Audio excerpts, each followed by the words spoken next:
Assalamualaikum warahmatullahi wabarakatuh. Perkenalkan, nama saya Kamala Todingan, NIM D002409 dari kelompok A1 Kedokteran 2024. Video ini merupakan video pengganti dari praktikum kedua blok 2.2, yaitu kardiovaskular dan respiratori. Nah, di topik pengganti praktikum yang kedua ini, topiknya adalah core dan pembuluh darah. Nah, tapi yang akan saya bahas pada video ini itu hanya struktur eksternal dan internal dari core-nya. Yang pertama yaitu struktur eksternal dari core. Nah, jadi setiap core itu atau setiap jantung itu dia itu diidentifikasi adanya apex, ada basis, dan kemudian ada 3 fasies atau fasies sternocostales yang anterior atau fasies anterior, kemudian ada fasies pulmonalis yang dexter sama sinister, kemudian ada fasies diafragmatika. Nah, setiap fasies dia itu dibentuk oleh strukturnya masing-masing. Yang pertama yaitu fasies sternocostales atau fasies anterior, dia itu dibentuk oleh ventriculus dexter sama yang atrium dexter yang diantaranya itu ada sulcus atrioventricularis. Kemudian di fasies diafragmatika dia itu ada ventriculus dexter sama sinister yang nantinya dia itu dipisahkan sama sulcus atrioventricularis yang anterior. Nah, kemudian lanjut ke fasies pulmonalis. Kalau fasies pulmonalis dia itu dibentuk, untuk yang sinistranya dia itu dibentuk oleh ventriculus sinistra yang nantinya akan membentuk impreso kardiaka. Sedangkan kalau fasies pulmonalis yang dextra itu tuh dibentuk sama atrium dextra. Ya. Nah,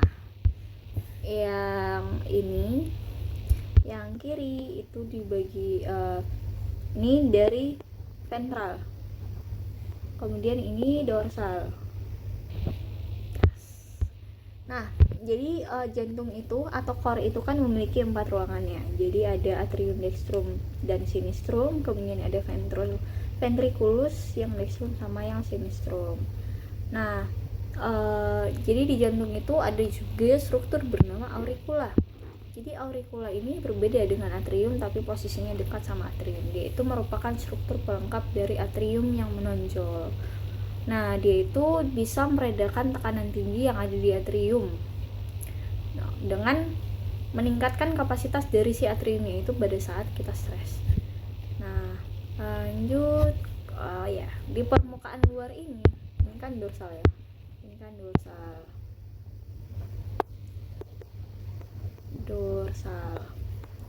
Ini ventral.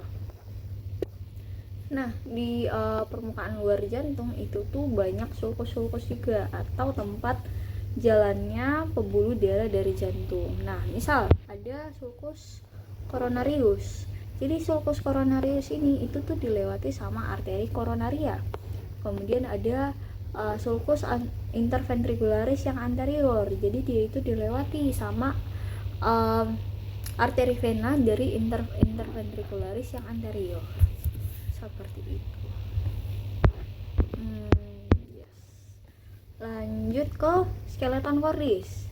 Jadi skeleton cordis ini itu ada 2, yaitu annulus fibrosus sama trigonum fibrosum.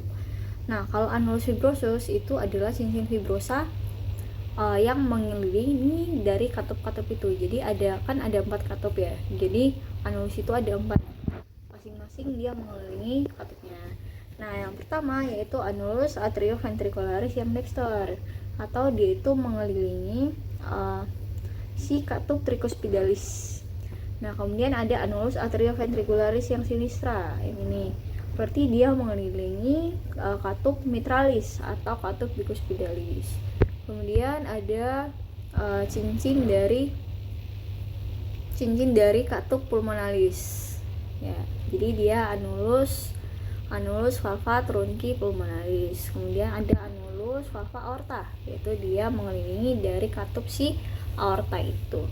Kemudian ada yang namanya trigonofibrosum. Trigonofibrosum ini merupakan daerah penebalan jaringan yang menghubungkan antara anulus. Jadi dia ada dua, yang sinistra sama yang dekstra. Kalau yang dekstra, yaitu di antara anulus punya si aorta sama punyanya si tricuspidalis. Ya. Nah, kemudian kalau yang trigonofibrosum yang sinistra, yaitu di antara anulusnya valva aorta sama anulusnya yang mitralis atau bicuspidalis. Jadi dia yang ini. Yes. Lanjut ke bagian internal dari core. Struktur internal dari core yang pertama yaitu atrium dexter. Nah, jadi atrium dexter ini dia itu ada bagian halus bernama sinus venarum cavarum, kemudian ada bagian kasar yang terdiri dari musculus pectinati sama auricula yang dextra. Ya. Nah, bagian halus sama kasar di atrium dextra ini dia itu dipisahkan, kalau di bagian dalam dia itu dipisahkan sama crista terminalis, tapi kalau di bagian luar dia itu dipisahkan sama sulcus terminalis. Kemudian ada fossa ovalis sama limbus dari fossa ovalis. Nah, mereka ini adalah obliterasi dari foramen oval yang berada di septum interatrial. Maaf. Nah, kemudian ada ostium avedextra, yaitu menghubungkan sama ventriculus yang dexter. Kemudian ada ostium sinus coronaris, itu yang valvula BCI yang ini. Kemudian ada valvula eustachii, yaitu ostium untuk vena cava inferior. Kemudian lanjut untuk ventriculus dexter. Ventriculus dexter ini yaitu terdiri dari satu ruangan kasar yang tersusun dari trabecula carne. Nah, trabecula carne ini itu terbagi menjadi 3 jenis lagi. Ada musculus papillaris di bagian posterior dan bagian anterior. Nah, kemudian ada juga trabecula septum marginalis. Nah, jadi di trabecula septum marginalis ini ada bundle of his. Kemudian ada rigi biasa yang menonjol di bagian dalamnya. Nah, tadi di selain musculi papillaris itu ada yang namanya chorda tendinae juga. Nah, chorda tendinae itu dia itu yang menghubungkan musculus papillaris ke katup tricuspidalis. Nah, di chorda tendinae ini itu merupakan tali-tali fibrosa. Lanjut ke atrium yang sinister.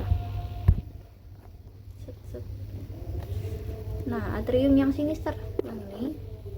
Atrium yang sinister ini dia itu terdiri dari sinus venarum cavarum sama auricula sinistra.